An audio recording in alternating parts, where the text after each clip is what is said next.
ফের তৃণমূল কংগ্রেসের অন্দরমহলে কোন্দল প্রকাশ্যে। এবার অভিযোগ উঠেছে তৃণমূলের এক গোষ্ঠীর দ্বারা অন্য গোষ্ঠীর নেতাকে শারীরিক নিগ্রহের।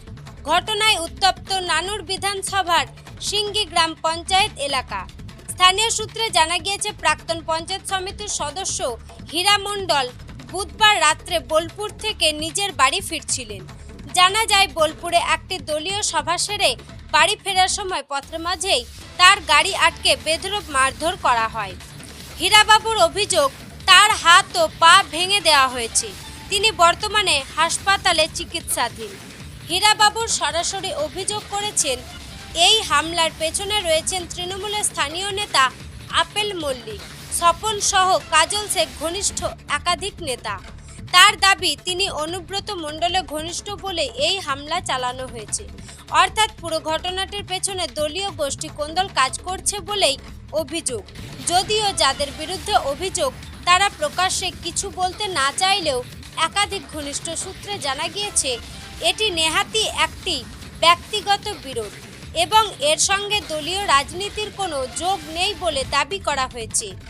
এখন দেখার দলীয় স্তরে এই বিষয়ে কি পদক্ষেপ নেওয়া হয় এবং তদন্তে আসল সত্যি কিভাবে উঠে আসে। Bureau report, Tarapith TV. আমি বোলপুর পার্টিগত গীতাঞ্জলি একটা প্রোগ্রাম ছিল, সব ছিল, ওখানে গেছিলাম। আসার পর পার্টি অফিসে ছিলাম, তার দাদারা সব দেখা করলাম। দেখা করার পর আমি বাড়ি যাচ্ছিলাম।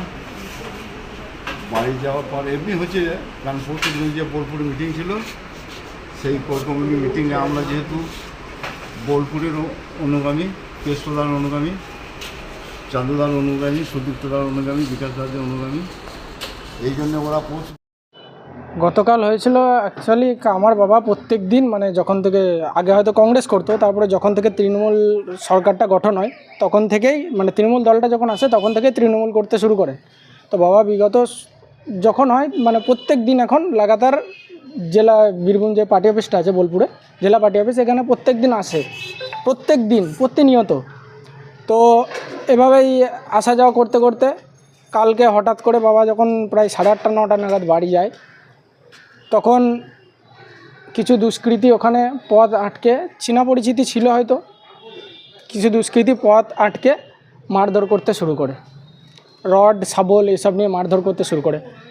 এমন মেরেছেন যে ডান হাতটা আর বাঁ পাটা, ডান হাতটা পুরো ভেঙে গেছে, বাঁ পাটা পুরো ফ্র্যাকচার হয়ে গেছে, আর পুরো শরীরে তো মেরেছে। অ্যাকচুয়ালি ওরা কারা বলতে, ওরা মানে আমার বাবা তো অনুব্রত মণ্ডলের অনুগামী, তো ওরা হচ্ছে কাজল অনুগামী, কাজল শেখের অনুগামী, ওরা দল করে।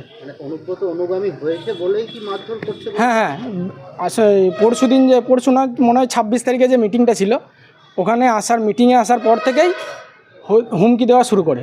বাবার সাথে আরও যারা আছে তাদের বাড়িতে হুমকি দেয়, বাবাকেও হুমকি দেয়। এবার বাবাকে ডাইরেক্ট কিছু বলেনি, তো সেটা যখন সবাইকে হুমকি দিয়েছে, ডাইরেক্ট কিছু বলতে পারেনি বলে এটা কাপুরুষের মতো আচরণ করেছে এখানে। আপনার বাবা অনুব্রত অনুগামী? হ্যাঁ হ্যাঁ, সেই কারণেই মারধর করে? হ্যাঁ। তাদের লোক মারধর করেছে? ওই কাজল শেখের অনুগামী, ওরা কাজল শেখের পার্টি করে। সেই আর এসব হয়েছে সঞ্জীব মুখার্জির নেতৃত্বে।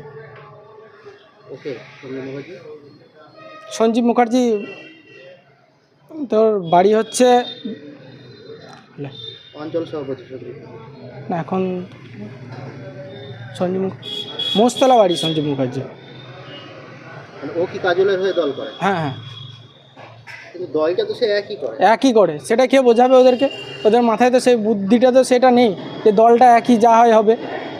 এতেও সে ওদের প্রবলেম। অ্যাকচুয়ালি মানে বাবাকে বোলপুর আসতে দেবে না। ওদের একটাই কোয়েশ্চেন, তুই বোলপুর কেন যাবি?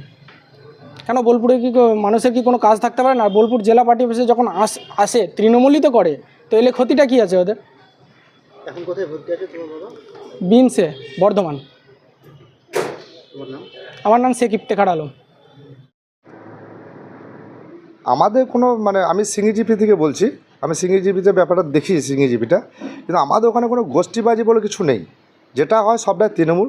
তার কারণ হচ্ছে আমরা টোটালটা তৃণমূলই জায়গা ওটা, হ্যাঁ, এবং সেটা নানুর বিধানসভার মধ্যে পড়ে, বোলপুর ব্লক, হ্যাঁ, এবং যেটা আমাদের মাননীয় মুখ্যমন্ত্রী মমতা বন্দ্যোপাধ্যায় যখন নানুর বিধানসভা আমাদের জেলা পরিষদের সভাধিপতি ফাইজুল হক অত ওরফে কাজল শেখকে দেখার জন্য দায়িত্ব দিয়েছে, আমরা সেইভাবেই দেখি, কিন্তু কোনো গোষ্ঠীবাজি বলে কিছু নেই। আপনার নাম আসছে এবং আরো বেশ কিছু নেতার নাম আসছে যে আপনারা নাকি তার নেতৃত্বে মারধর করেছেন, ভাত পা ভেঙে দেওয়া হয়েছে।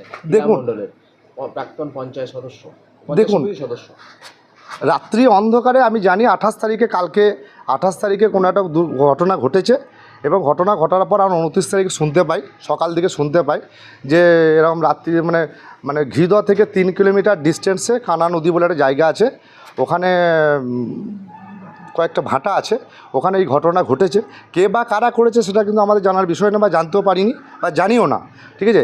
এবার কেউ অহেতুকভাবে কেউ যদি নাম জড়াতে চায় সেটা আলাদা ব্যাপার, কিন্তু আমরা এগুলো কোনো আমরা জানিও না। তবে প্রশাসন কালকে রাত্রিতে দুজনকে অ্যারেস্ট করেছে, এটা আমাদের কাছে খবর এসেছে, সকালে জানতে পেরেছি। এটা কি তৃণমূলের গোষ্ঠীদ্বন্দ্ব?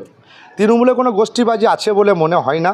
তার কারণ হচ্ছে যদি তৃণমূলে গোষ্ঠীবাজি থাকে বা কোনো বিরোধী থাকে, কারণ আমরা 2024 যে লোকসভা ভোট হয়েছে সেটা আমাদের বীরভূম জেলার সভাধিপতি আমাদের কাজল শেখ মহাশয়ের নেতৃত্বে হয়েছিল, এবং আমরা 9600 ভোটে আমরা সিঙ্গি জিপি থেকে লিড দিয়েছিলাম, এবং বোলপুর ব্লকের মধ্যে সব থেকে হাইস্ট ভোটে লিড আমরা সবাই মিলে একসঙ্গে থেকে একত্রিতভাবে আমরা দিতে পেরেছি। কোনো গোষ্ঠীবাজি বলে কিছু নেই। অনুব্রত অনুগামীর জন্যই ও মার খেয়েছে এমনটা দাবি করছে। দেখুন, কে কোন গোষ্ঠী, কেউ নিজেকে সাজিয়ে নিচ্ছে, ঠিক আছে। যে বলছে আমি ওর গোষ্ঠী এর গোষ্ঠী, যে বলছে, আমাদের গোষ্ঠী বলে কিছু নেই। এবার ব্যাপার হচ্ছে সে নিজেকে গোষ্ঠী সাজিয়ে নিতে চাইছে, সেটা তার বিষয়, সেটা আমাদের বিষয় নয়। আপনার নাম? সঞ্জীব মুখার্জি। আমি পঞ্চায়েতের একজন মেম্বার, ঠিক আছে, আর আমি অঞ্চলটা দেখি।